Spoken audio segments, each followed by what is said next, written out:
కానీ ఎన్ని ఉద్యోగాలు ఇచ్చినో నీకు తెలుసు మాకు తెలుసు గుండె మండిన నిరుద్యోగులను అడిగితే తెలుస్తుంది ఎన్ని ఉద్యోగాలు వచ్చినాయో ఎన్ని పేపర్ లీకేజీలు అయినాయో ఎన్ని కుటుంబాలు రోడ్డున పడ్డాయో అది వాళ్ళని అడిగితే తెలుస్తుంది అధ్యక్ష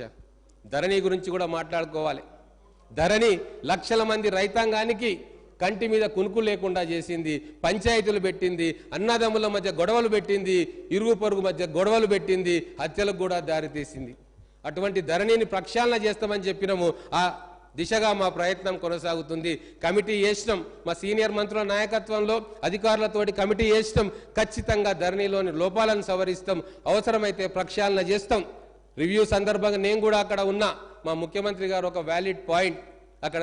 లేవనెత్తినారు అధ్యక్ష ఎక్కడనో టెరాసిస్ అనే సంస్థ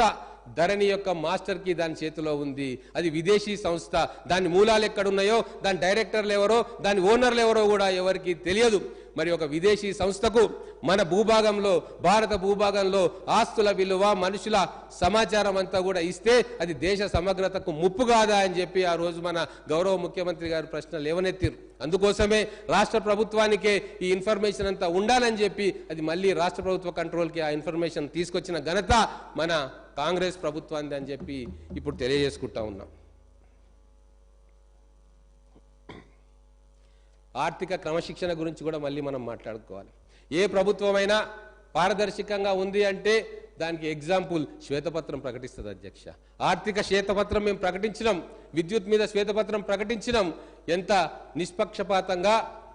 ఉన్నామో ఇది ఒక్కటి చాలా అధ్యక్ష మా ప్రభుత్వం లైన్ ఎట్లా ఉండబోతుంది మా ప్రభుత్వం భవిష్యత్తులో ఎటువంటి కార్యక్రమాలు చేస్తుంది ప్రజాపాలన ప్రజా సంక్షేమమే దృష్టిగా మా పాలన కొనసాగుతుంది దాపరికం ఉండదు మాకు ఏ విషయం కూడా ప్రజలతో చర్చిస్తాం ఈ అసెంబ్లీ సాక్షిగా నిర్ణయాలు ఉంటాయి ఈ అసెంబ్లీ సాక్షిగా డిబేట్ జరుగుతుంది ప్రతిపక్ష సభ్యులకు కూడా సముచిత సమయం ఇస్తాం వాళ్ళకి కావాల్సినంత సమయం ఇస్తామని చెప్పి ఆ రోజు ముఖ్యమంత్రి గారు చెప్పడం జరిగింది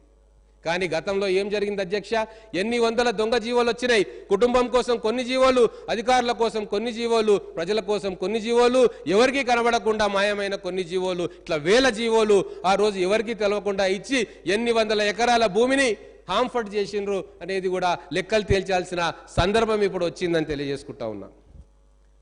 సీఎం కుర్చీ అంటే సింహాసనం కాదు